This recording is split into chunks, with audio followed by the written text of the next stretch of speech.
Ésaïe 44, verset 27 jusqu'à 45, verset 3. Je dis à l'abîme, dessèche-toi, je tairai tes fleuves. Je dis de Cyrus, il est mon berger, et il accomplira toute ma volonté. Il dira de Jérusalem qu'elle soit rebâtie, et du temple qu'il soit fondé.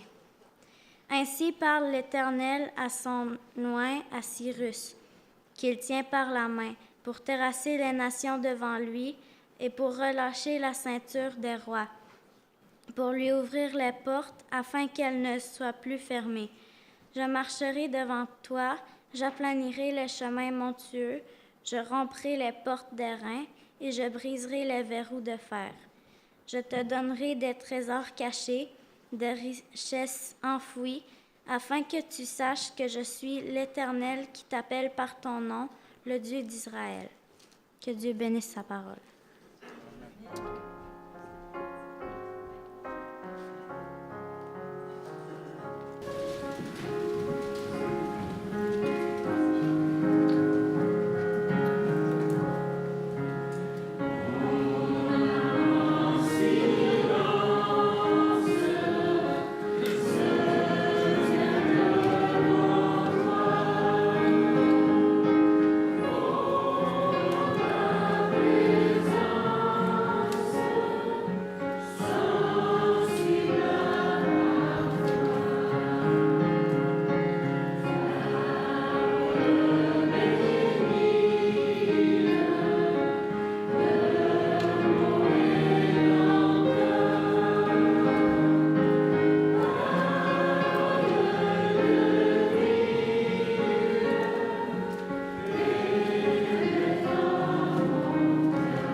Un très joyeux sabbat à tous.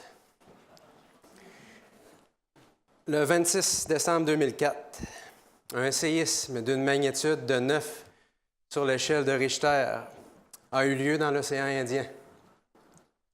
Ce séisme a relevé le fond de l'océan de 6 mètres sur une distance de 1600 kilomètres.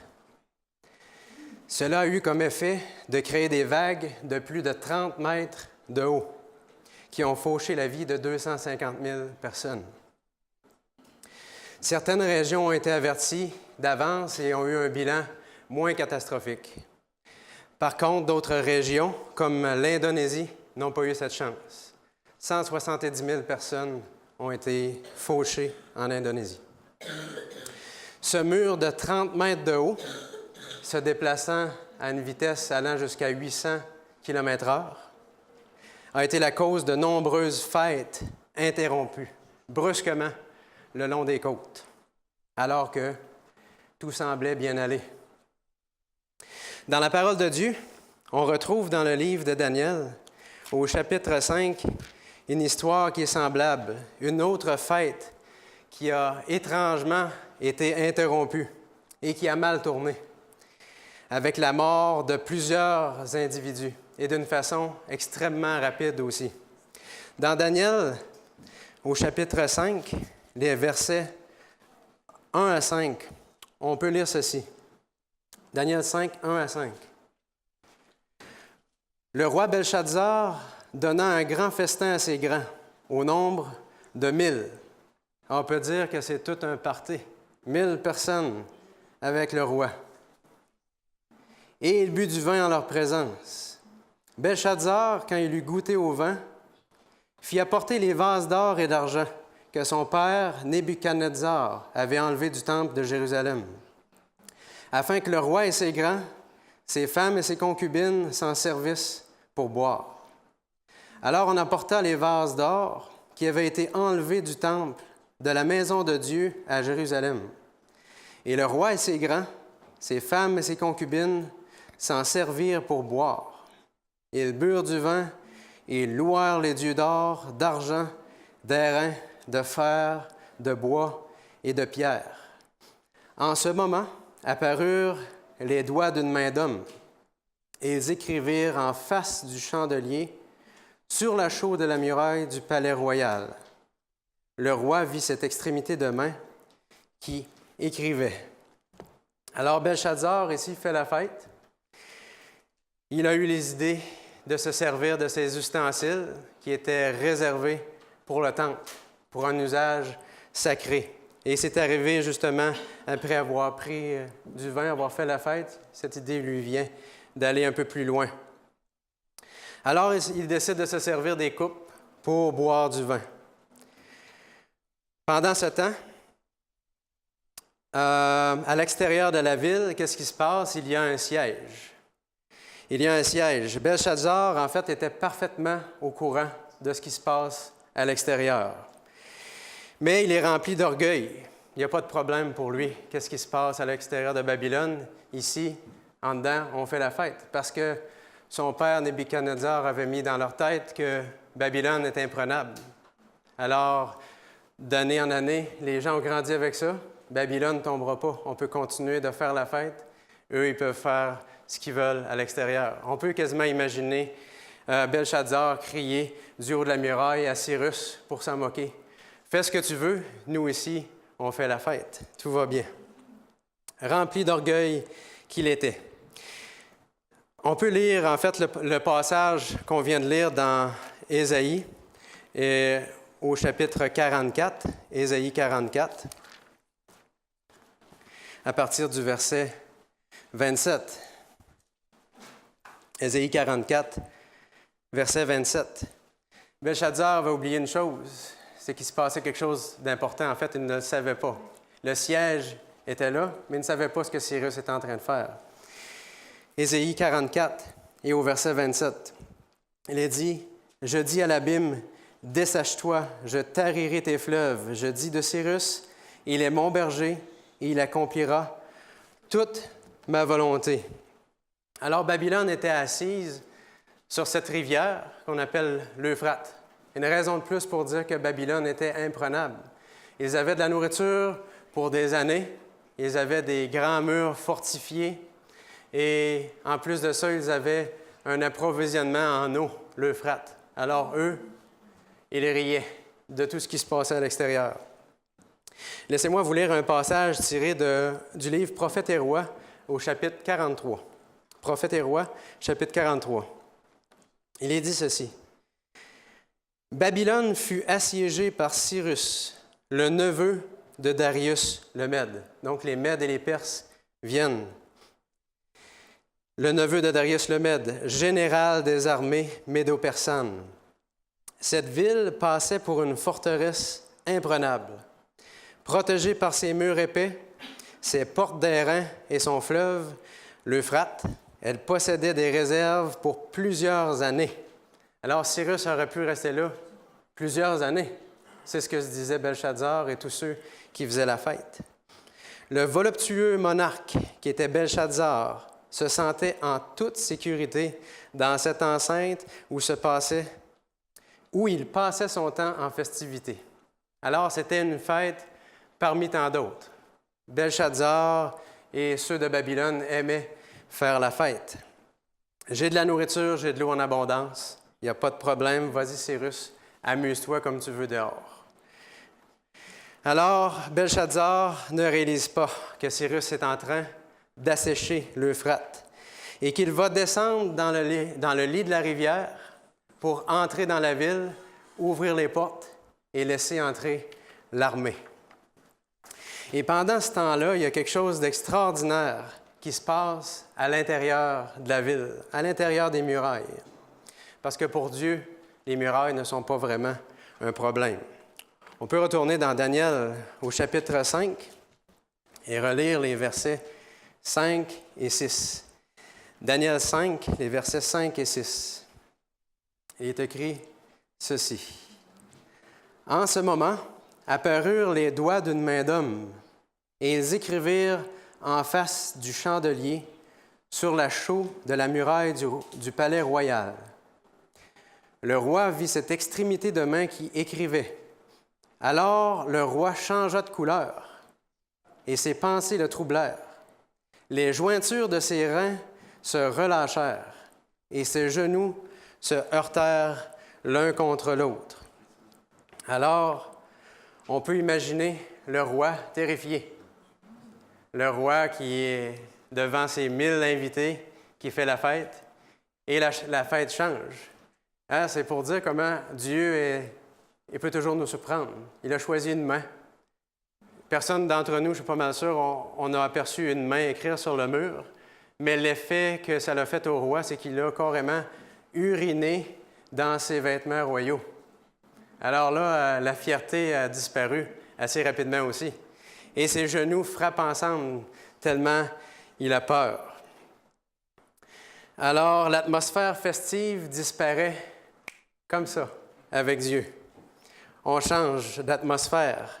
Et ce qu'il est écrit au verset 24 et 25, s'il est écrit sur le mur, en fait, Dieu a choisi un endroit bien particulier vis-à-vis le chandelier, pour être sûr que tout le monde puisse bien le voir sur le chaux. Alors les 1000 pouvaient voir qu'est-ce que Dieu a écrit. 24 et 25, c'est pourquoi il a envoyé cette extrémité de main qui a tracé cette écriture. Voici l'écriture qui a été tracée. Comptez, comptez, pesez et divisez. Et voici l'explication de ces mots. Et c'est Daniel qui donne cette explication-là, que Belshazzar dénigre parce qu'il était soi-disant un captif. Mais le captif donne l'explication pour le roi.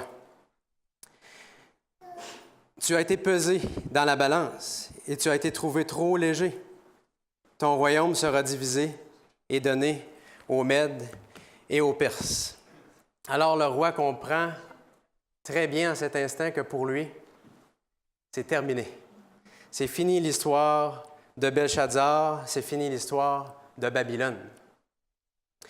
Évidemment, les histoires dans la parole de Dieu sont toujours pleines, remplies de signification, de symboles, en fait. Et la parole de Dieu nous dit aussi que ces événements littéraux qui sont arrivés dans l'histoire ne vont que se reproduire dans le futur. La parole de Dieu nous dit dans le livre de l'Ecclésiaste qu'il n'y a rien de nouveau sous le soleil.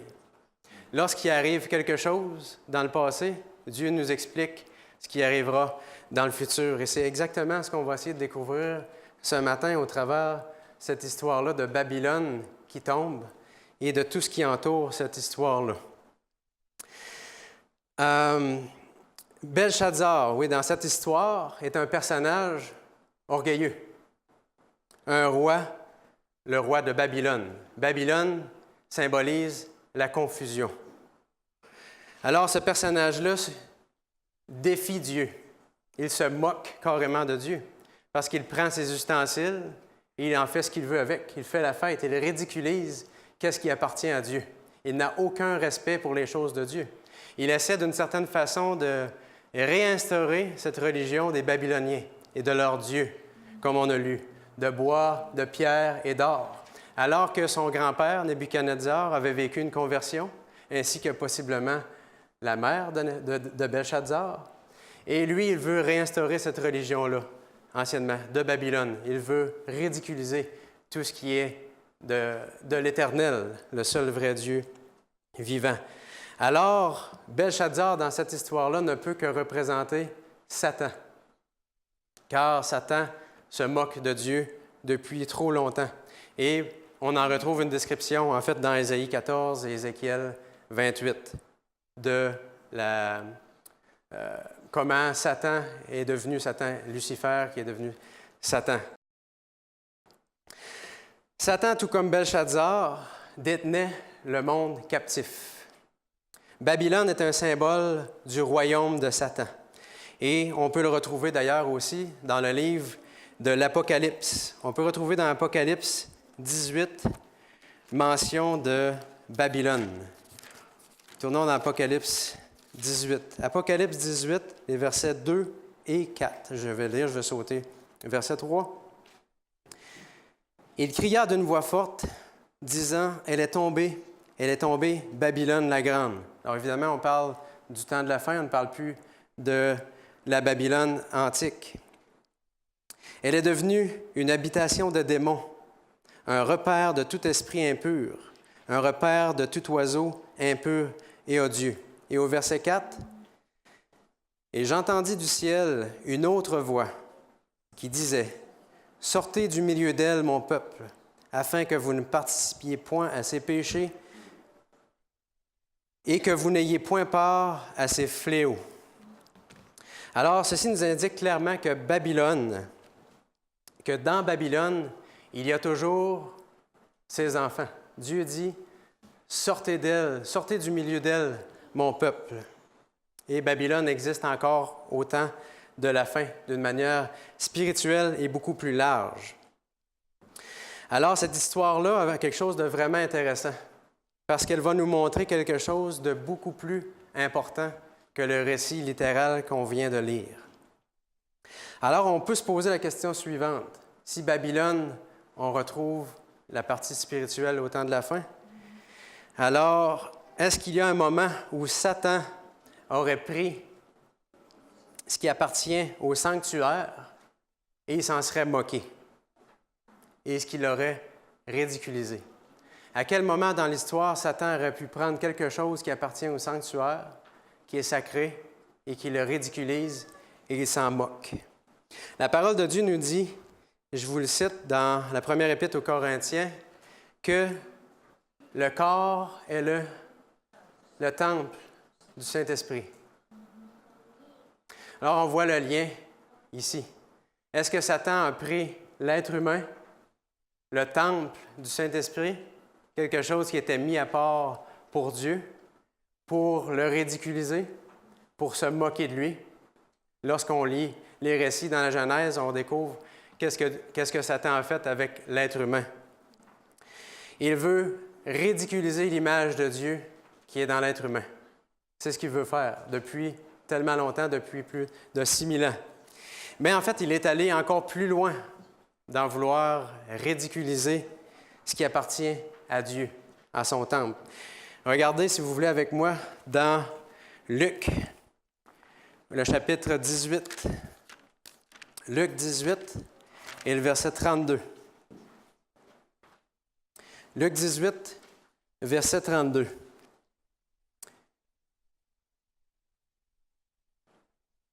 Il est écrit, on parle de Jésus, « Car il sera livré aux païens. On se moquera de lui, on l'outragera, on crachera sur lui, et après l'avoir battu de verge, on le fera mourir, et le troisième jour, il ressuscitera. » Est-ce qu'on appelle ça se moquer de Dieu? Jésus qui prend la forme humaine, prend ce temple-là, qui était réservé pour manifester l'image de Dieu. Satan prend Jésus, crache dessus, le fait battre de verge et va le faire crucifier. Évidemment, Jésus s'est laissé faire, mais c'est tout de même ce qu'il a fait devant l'univers entier. On dirait que, en fait, Satan est en train de faire la fête avec Jésus. Il se paie la traite, un peu, comme on dit par ici. On dirait que Satan se moque de l'instrument privilégié de Dieu. Et cela a un lien direct avec l'histoire de Belshazzar, lorsqu'il faisait la fête, jusqu'à ce que Dieu lui-même dise « C'est assez ». Il y a eu un moment dans l'histoire de Babylone où Dieu a dit « C'est assez ». Et c'était précisément à ce moment-là que Dieu a dit « Cyrus, mon oint, mon berger, vas-y ». Et lorsqu'on lit le livre d'Ésaïe, au chapitre 44 et 45, Dieu appelle Cyrus son berger, son oint. Tout comme Jésus a dit de lui-même, qu'il était le bon berger dans l'Évangile selon Jean, au chapitre 10. Dans cette histoire, Satan est symbolisé par Belshazzar, ce roi qui se sent en sécurité dans son royaume. Satan, dans son royaume, tout va bien. Dans sa ville, il est assis, en fait, Babylone est assise sur l'Euphrate. Alors, de quelle manière Satan peut être assis sur l'Euphrate? L'Euphrate est appelé l'Abîme dans Ésaïe au chapitre 44 et au verset 27. Une ville imprenable, impénétrable. il affirme que personne ne peut entrer dans son royaume. Et ce qui est intéressant dans la parole de Dieu, c'est lorsqu'on lit dans le livre, dans l'Épître aux Romains, Romains au chapitre 10, l'abîme représente la mort. Alors Satan est assis sur l'Euphrate, sur son royaume, le royaume de la mort, et dit « Personne ne peut pénétrer dans mon royaume.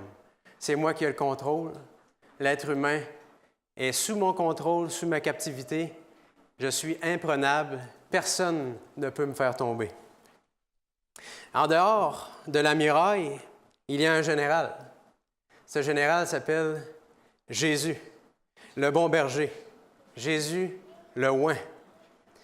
Ce chef de l'armée est sur le point d'assécher l'abîme, descendre dans le lit de la mort, afin d'entrer dans la ville fortifiée et imprenable et ouvrir les portes et libérer son peuple. N'est-ce pas là un beau parallèle de cette histoire littérale pour Cyrus, le Jésus, notre Sauveur? Alors que Jésus descend dans sa tombe, il entre dans notre monde de la mort et comme il est dit, on peut lire dans Matthieu 16, les versets 17 et 18. Matthieu 16, 17 et 18, ceci. Jésus pose une question à Pierre. Simon Pierre répondit, « Tu es le Christ, le Fils du Dieu vivant. » Jésus, reprenant la parole, lui dit, « Tu es heureux, Simon, fils de Jonas, car ce ne sont pas la chair et le sang qui t'ont révélé cela, mais c'est mon Père qui est dans les cieux. » Et notez ce que Jésus dit. « Et moi, je te dis que tu es Pierre, et sur cette pierre, je bâtirai mon Église, et que les portes du séjour des morts ne prévaudront point contre elle. » Donc, ce que Jésus allait faire, personne n'allait pouvoir le défaire. Jésus allait entrer dans ce royaume de mort et il allait ouvrir les portes afin que ceux qui veulent la vie puissent être libérés. Et personne ne prévaudront contre cela. Jésus, le Cyrus du Nouveau Testament, descend dans l'abîme pour nous. Et dans Ésaïe 45, au verset 2, il est dit « Pour relâcher la ceinture des rois, pour ouvrir les portes, afin qu'elles ne soient plus fermées. » Il est intéressant de noter aussi que lorsque Jésus a débuté son ministère, il a lu le livre d'Ésaïe. Il a lu précisément le chapitre 61 d'Ésaïe. À partir du verset 1, je vous lis rapidement. « L'Esprit du Seigneur, l'Éternel est sur moi. » C'est Jésus qui parlait. « Car l'Éternel m'a oint pour porter de bonnes nouvelles aux malheureux. Il m'a envoyé pour guérir ceux qui ont le cœur brisé, pour proclamer aux captifs la liberté et aux prisonniers la délivrance. » Donc, Jésus affirmait quoi? Il affirmait, « Frères et sœurs, Cyrus est devant vous. Je suis le Cyrus de l'Ancien Testament. Je suis venu pour ouvrir les portes et vous donner la liberté. » Au même moment que Cyrus entrait dans la ville, une main écrivait sur le mur à l'intérieur du palais. Et je suis sûr que vous vous souvenez de ce qui s'est passé lorsque Jésus est mort. Allons lire, si vous voulez, un petit peu plus loin, toujours dans Matthieu, au chapitre 27. Matthieu 27, les versets 50 et 51. Matthieu 27, 50 et 51. Il est dit ceci. « Jésus poussa de nouveau un grand cri et rendit l'esprit. Et voici, le voile du temple se déchira en deux, depuis le haut jusqu'en bas. La terre trembla, les rochers se fendirent, les sépulcres s'ouvrirent, et plusieurs des corps des saints qui étaient morts ressuscitèrent. » J'ai lu le verset 52 aussi. Alors, le voile se déchire et dans Jean 19, 30, Jésus s'est spécifié qu'est-ce que Jésus a dit. Il a dit « Tout est accompli ». C'est une façon de dire aussi « Tout est terminé ». Méné, méné, tekel, upharsin. Compter, peser, diviser. Tout est terminé. Lorsque Jésus est mort et que le voile s'est déchiré, tout était terminé pour Satan. Jésus avait remporté cette victoire. Laissez-moi vous lire un passage tiré de commentaires bibliques le volume 5. Ce n'était pas la main du prêtre qui a déchiré de haut en bas le magnifique voile qui divisait le lieu saint du lieu très saint. C'était la main de Dieu. Quand Christ a crié « Tout est accompli », le saint observateur, qui était un invité invisible dans la fête de Belchazzar, a déclaré que la nation juive était une nation sans direction. Une nation sans direction. Alors, aujourd'hui, est-ce qu'on doit regarder encore à la nation juive? Dieu nous dit que non. C'est fini. La même main qui a tracé sur le mur l'écriture, qui a prononcé la fin de Belchazzar et la fin du royaume de Babylone, a déchiré le voile du temple de haut en bas, ouvrant une voie nouvelle et vivante à tous, petits et grands, riches et pauvres, juifs et gentils. Dès lors, les gens pourraient venir à Dieu sans prêtre ou intermédiaire. Il est intéressant que cet invité invisible qui a écrit a aussi déchiré ce voile. Je ne sais pas ce que Satan a pensé de tout ça, mais j'ai l'impression que les jointures des reins de Satan se sont relâchées lorsque le voile s'est déchiré. Je ne sais pas si un ange peut faire ça, comme nous, mais si c'est le cas, je crois que c'est ce qui s'est passé. Et je pense qu'il peut se tenir debout comme nous, alors les genoux, à tout le moins, ont dû lui cogner ensemble.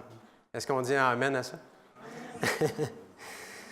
Et Jésus nous dit aujourd'hui, « Je suis le Cyrus, le général de l'armée. Vous êtes libre si vous le voulez. » Cyrus n'a pas seulement été appelé pour libérer les captifs. En fait, lorsqu'on lit dans le livre des Chroniques, le deuxième livre des Chroniques, on n'aura pas le temps de le lire ce matin, au chapitre 36, ça dit que Cyrus, en fait, était aussi là pour bâtir une maison pour Jérusalem.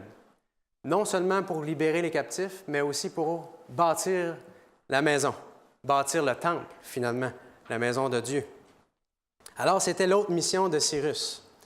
Alors, nous, étant donc libérés, nous avons aussi la possibilité de construire un temple pour Dieu. Comme on l'a dit tantôt, notre corps est un temple pour que Dieu puisse l'habiter. Alors, nous avons la possibilité de collaborer avec Dieu pour bâtir ce temple.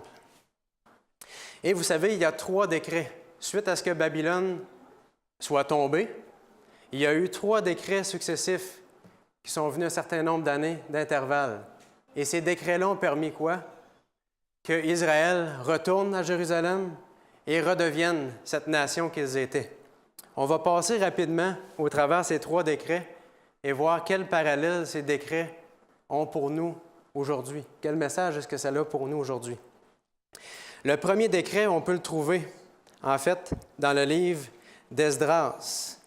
Et ça a été donné en 536.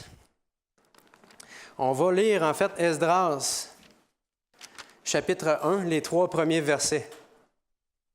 Esdras 1, les versets 1 à 3. La première année de Cyrus, roi de Perse, afin que s'accomplisse la parole de l'Éternel, prononcée par la bouche de Jérémie. L'Éternel réveilla l'esprit de Cyrus, roi de Perse, qui fit faire de vive voix et par écrit cette publication dans tout son royaume. Ainsi parle Cyrus, roi des Perses. L'Éternel, le Dieu des cieux, m'a donné tous les royaumes de la terre et il m'a commandé de quoi? De lui bâtir une maison à Jérusalem en Juda. Qui d'entre vous est de son peuple? Que son Dieu soit avec lui et qu'il monte à Jérusalem en Juda et bâtisse la maison de l'Éternel, le Dieu d'Israël. Alors, premier décret, cette première publication qui a été donnée. Cyrus devait donc bâtir un temple à Jérusalem, parce que le temple précédent était détruit. Lorsque Nebuchadnezzar est venu, il avait tout rasé sur son passage, accomplissant ainsi les prophéties que Jésus, les prophéties qui avaient été données par les prophètes précédents. Donc, dans ce décret-là, dans le premier décret, il est mentionné qu'on doit reconstruire le temple et non la ville dans son entier. Le message était strictement pour le temple lors du premier décret. Et il y avait 50 000 Juifs qui ont quitté Babylone pour reconstruire ce temple-là. 50 000. Je le dis 2 fois parce qu'on va le dire une 3e fois tantôt. Je vais le dire 3 fois. 50 000. Et il est mentionné que Zorobabel était celui qui était à la tête de cette première publication, de ce premier décret-là. Vient ensuite le 2e décret qu'on peut lire dans Esdras toujours, au chapitre 6, qui est donné en 520 avant Jésus. Donc le premier en 536, le 2e en 520. Les chiffres ne sont pas importants, on avance dans le temps. Le 2e décret est donné par Darius, et ce 2e décret-là concernait aussi le temple. Mais en fait, il faisait juste dire, les ennemis de Dieu, tenez-vous tranquilles, parce qu'il y a eu un premier décret pour rebâtir le temple. Alors, arrêtez de faire du trouble à ces 50 000 qui sont venus pour reconstruire le temple. Tenez-vous à l'écart. C'est le message qui était donné par Darius. Eux qui essayaient de ralentir cette œuvre-là. Puis est venu le 3e décret. Ce décret-là, on le connaît bien en tant qu'Église, qui a été donné en 457, avant Jésus-Christ. Pourquoi on le connaît? Parce que c'est le point de départ des prophéties des 70 semaines de Daniel 9, qui nous montre que c'est Jésus qui est le Messie. Et le point de départ aussi de la prophétie des 2300 soirs et matins, qui parle du jugement qui devait commencer en 1844. 457. Ce décret est donné par le roi Artaxerxès. On retrouve ça dans Esdras 7. Alors, le 3e décret, quant à lui, voulait redonner à Israël une certaine autonomie. C'est comme si Israël retrouvait un peu, était reconnu en tant que nation de nouveau, eux qui avaient été captifs en Babylone. Alors, 3 décrets successifs. Le premier pour le temple, le 2e pour les ennemis et le 3e pour redonner cette autonomie. Alors, ce qui est intéressant, on n'en parle pas souvent, c'est qu'il y a eu un 4e décret. Le 4e décret, pourquoi on en parle moins, en fait, c'est parce qu'il n'est pas le début, en fait, des prophéties. Mais il y a quand même une publication qui a été faite suite au 3e décret. Cette publication-là a été donnée en 445, avant Jésus. Et ça a été donné par Néhémie. Le travail de Néhémie était quoi? Était de rebâtir les murs et les rues. Alors, suite au 3e décret, ça n'avait toujours pas été fait. On peut lire ça dans Néhémie, Esdras Néhémie, au chapitre 1, les versets 2 à 4. Néhémie 1, 2 à 4.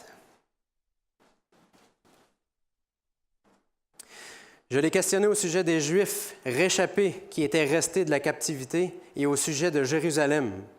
Ils me répondirent, « Ceux qui sont restés de la captivité sont là, dans la province, au comble du malheur et de l'opprobre. Les murailles de Jérusalem sont en ruine et ses portes sont consumées par le feu.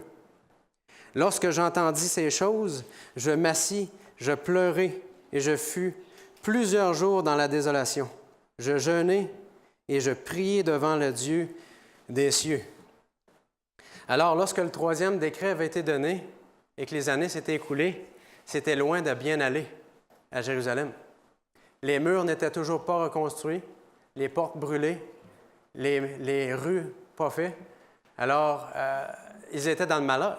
C'est la situation. Alors, ceux qui étaient là étaient dans le malheur et en fait, ça nous dit qu'il y a 12 ans qui se sont écoulés jusqu'à ce que Néhémie arrive. Imaginez, après le 3e décret, 12 ans se sont écoulés. Et l'œuvre n'était toujours pas complétée, parce que c'était le but, que tout soit complété avec le troisième décret. Alors, la parole de Dieu nous parle de ce Cyrus qui a renversé Babylone, de ces 3 décrets. Le premier pour reconstruire le temple, le deuxième pour dire aux ennemis, tenez-vous à l'écart, le troisième qui dit, Israël redevient une nation, et le 4e décret viendrait renforcer ces 3 premiers messages qui ont été donnés. Néhémie, vous savez, n'était pas un prophète en particulier, n'était pas un grand prédicateur. En fait, on pourrait dire que Néhémie était un simple laïc, comme vous et moi. Mais par contre, il avait sur son cœur un fardeau, celui de terminer l'œuvre qui aurait dû être terminée au 3e décret, mais qui n'est pas terminée. Parce qu'il entend que l'œuvre n'est pas terminée. Israël, sous le leadership de Néhémie, va se lever. Il déclare, « Nous allons reconstruire ces murailles et rebâtir ces rues. » Parce que Néhémie savait très bien une chose. Il savait que pour que le Messie revienne, il fallait que Jérusalem soit reconstruite.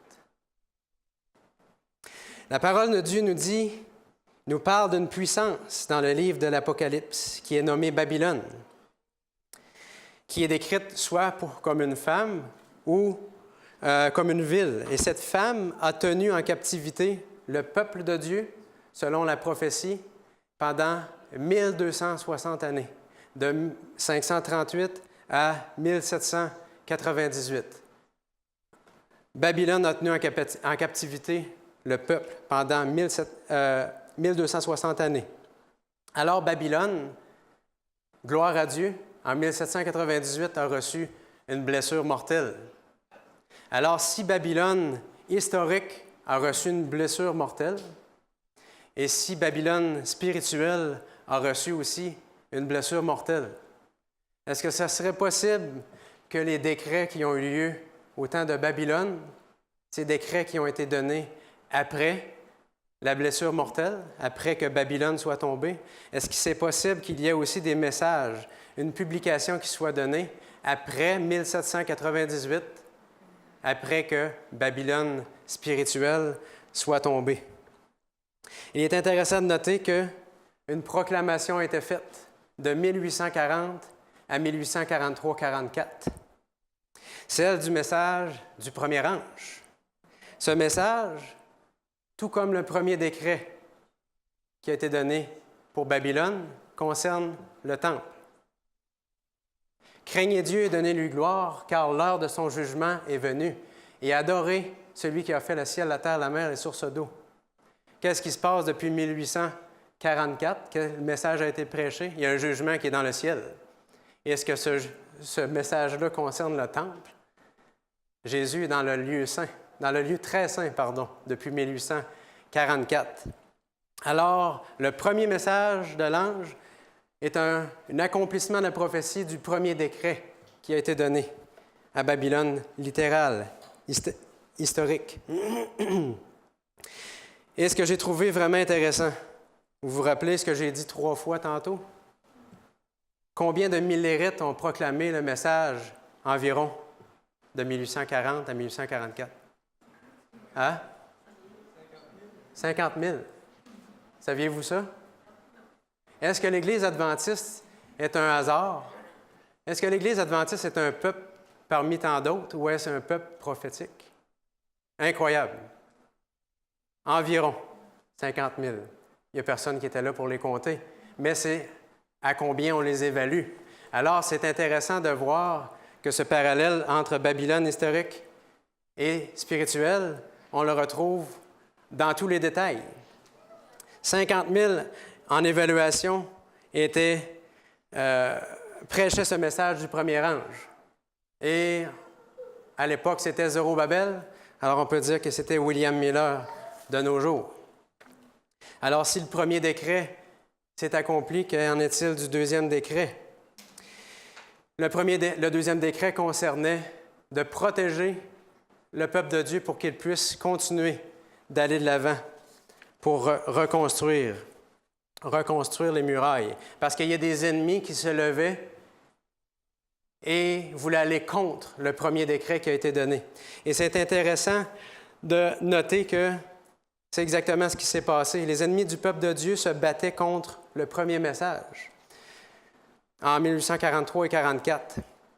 Laissez-moi vous lire un passage tiré du livre Premiers Écrits à la page 237. Les Églises, ayant rejeté le message du premier ange, elles refusèrent d'accepter la lumière céleste et perdirent la faveur divine. Alors l'Église prêchait le message du premier ange, et c'est dit ici que les autres Églises ont quoi? Ont perdu la faveur divine. C'est important de se souvenir de ça quand on dit « il y a plein d'Églises ». Non. Dieu utilise un peuple au temps de la fin, un peuple prophétique pour prêcher un message. Il n'y en a pas plein. Dieu utilise un peuple, comme il utilisait le peuple juif. Non que le peuple adventiste soit meilleur que les autres. C'est juste que Dieu l'a choisi. C'est un peuple prophétique. Elles mirent leur confiance dans leur propre force. En s'opposant au premier message, elles se placèrent dans une condition telle qu'il leur fut impossible d'être éclairées par le message du second ange. Vous voyez ici, il y a des ennemis qui se battent contre le premier décret, contre cette première publication. Mais les bien-aimés de Dieu opprimés acceptèrent le message. Babylone est tombée et ils quittèrent les églises. Ils ont quitté la confusion pour rejoindre ce message-là, le message du premier ange, pour adorer Dieu et observer ses lois. Alors, s'il y a un message au premier décret, au deuxième, au troisième, qu'en est-il du troisième? Israël retrouvait son autonomie. Et c'est intéressant de voir que lors du troisième message, le message du troisième ange, en 1844, les adventistes du septième jour n'existaient pas vraiment. Mais ils ont vu le jour en proclamant ce dernier message, tout comme Israël a été reconnu comme une nation. Ils n'ont pas porté le message d'adventistes du septième jour à partir de 1844, mais quelques années plus tard. Mais ils ont quand même été reconnus et ils se sont organisés en tant qu'Église, reconnus en tant que nation suite à la troisième publication. 1, 2 et 3. Alors, qu'en est-il du dernier décret de Néhémie pour reconstruire les murailles, pour reconstruire les rues? S'il y a eu 1, 2 et 3 avec les décrets pour les messages du premier, deuxième et troisième ange, il doit y avoir aussi un autre message qui vient. Nous vivons présentement, de façon littérale, on va dire spirituelle en même temps. Ça s'est passé littéralement aujourd'hui. On vit entre Esdras et Néhémie. Et si les trois décrets sont arrivés, le quatrième aussi va arriver. On peut le voir dans le livre de l'Apocalypse. Le livre de l'Apocalypse, au chapitre 18, on va lire simplement le verset 1. Apocalypse 18, verset 1. Apocalypse 14 donne le message des trois premiers anges. Apocalypse 18, un ange, un message supplémentaire. Apocalypse 18, 1. Après cela, je vis descendre du ciel un autre ange qui avait une grande autorité, et la terre fut éclairée de sa gloire. Il doit donc y avoir un dernier message qui éclairerait la terre de sa gloire. En revenant à Néhémie, Néhémie était triste parce qu'il pensait que le troisième décret serait suffisant pour que l'œuvre soit achevée. Et lorsqu'il s'est rendu compte que le travail n'était pas terminé, il a reçu cela comment? Comme un reproche. Un reproche pour le peuple de Dieu qui aurait dû terminer l'œuvre. Et vous savez, chaque année de plus que nous passons dans ce monde est un reproche pour le peuple de Dieu. Dieu pose la question, où sont les Néhémies? Savez-vous combien de temps il a été nécessaire pour Néhémie pour reconstruire les murs et les rues? 12 ans se sont passés alors que Néhémie a dit « c'est assez, on termine l'œuvre ». Il a terminé ça en 52 jours. 52 jours et l'œuvre était terminée, alors que ça faisait 12 ans que le 3e décret était donné. Alors, pour faire un parallèle, c'est comme si j'essayais de tirer les joints dans une maison. Ça prendrait peut-être 12 ans, je ne sais pas. Et que Bruno arrive en arrière de moi et il fait ça dans un avant-midi. C'est pas pour mettre Bruno sur un piédestal, c'est pour dire il y a 12 ans qui se sont écoulés et Néhémie termine l'œuvre avec sa gang en 52 jours. Incroyable. Alors, quel message que ça nous donne pour nous aujourd'hui? Les rues nous donnent la direction. Nous avons besoin de direction dans nos vies. La direction, on doit la donner aux autres, mais si on ne l'a pas reçue préalablement, quelle direction allons-nous donner aux gens qui nous entourent? Sommes-nous en mesure de diriger les autres qui ne croient pas la même chose que nous? Est-ce que nous avons embrassé tout ce que notre Église proclame, incluant réforme vestimentaire, alimentaire, etc.? On a besoin de direction dans nos vies et la direction ne peut que se retrouver dans la parole de Dieu. Dieu nous dit, ces rues doivent être reconstruites. Vous devez étudier la parole de Dieu comme jamais vous l'avez fait jusqu'à maintenant. Parce que le peuple de Dieu est resté là 12 ans. Il connaissait la parole de Dieu, mais il devait avoir un changement drastique qui doit être fait. Et là, l'œuvre a avancé d'une façon incroyable. Les murs, quant à eux, servent de défense. Très bientôt, les ennemis de Dieu vont entourer le peuple de Dieu. Mais Dieu ne permettra pas que ça arrive avant que les murs soient reconstruits. Gloire à Dieu. Le Saint-Esprit doit être recherché comme jamais auparavant. Néhémie s'est levé et a convaincu le peuple que ce n'est pas un travail à faire uniquement par les pasteurs, que ce n'est pas uniquement un travail à faire par les ouvriers bibliques. Dieu nous dit, Néhémie était un laïc comme vous et moi. Dieu a besoin de chacun des membres de l'Église pour terminer cette œuvre. Dieu nous dit aujourd'hui que si les Néhémies se lèvent, l'œuvre va se terminer extrêmement rapidement. N'est-ce pas une bonne nouvelle? On chantait tantôt qu'on va voir bientôt les splendeurs du ciel. On a la possibilité de voir ces splendeurs-là peut-être plus rapidement qu'on l'imagine. C'est ce que Dieu nous dit. La pire crise de l'histoire viendra bientôt comme un tsunami, frapper le monde entier et la fête sera bientôt terminée. Dieu permettra à son peuple d'éclairer toute la terre de son amour, mais uniquement ceux qui se sont préparés prendront part à l'œuvre. Je vous lis une citation tirée de Maranatha. Le Christ nous dit que ce grand jour du réveil arrivera. Il ne dit pas que tout le monde sera converti, mais que cet évangile du royaume sera prêché dans le monde entier pour rendre témoignage à toutes les nations. Ensuite viendra la fin.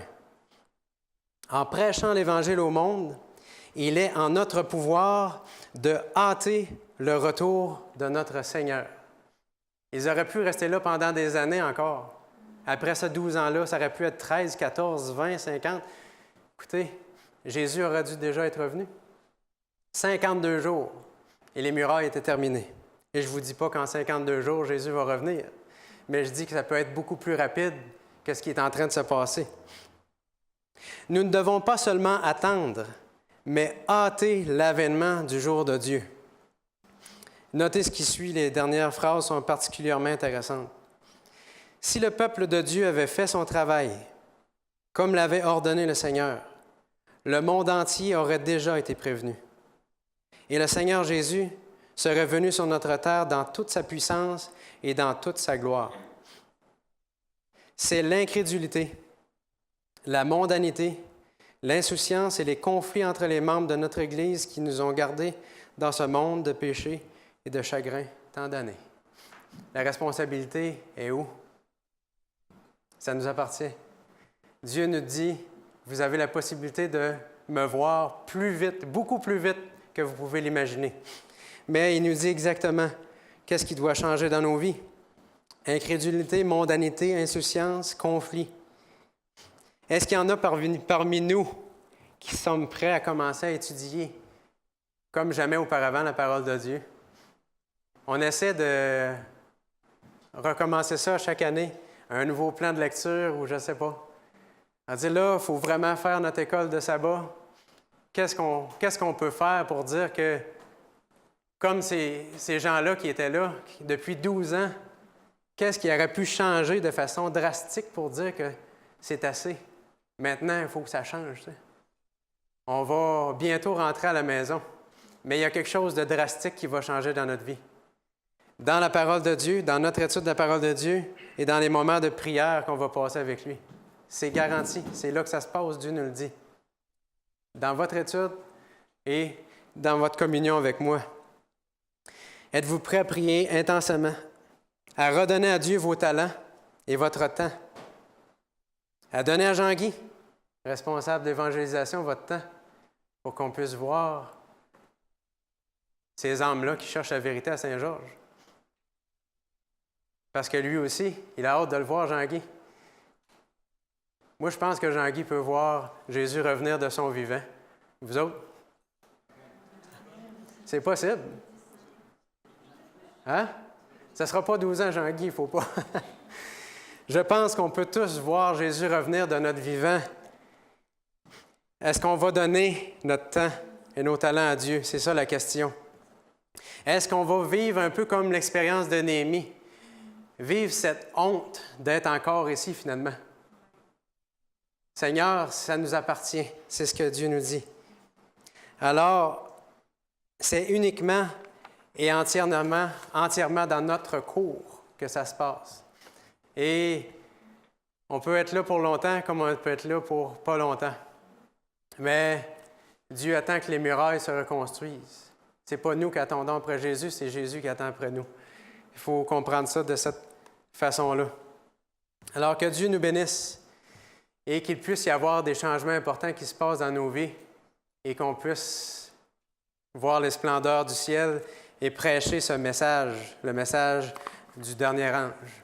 Que Dieu vous bénisse.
Message ce matin.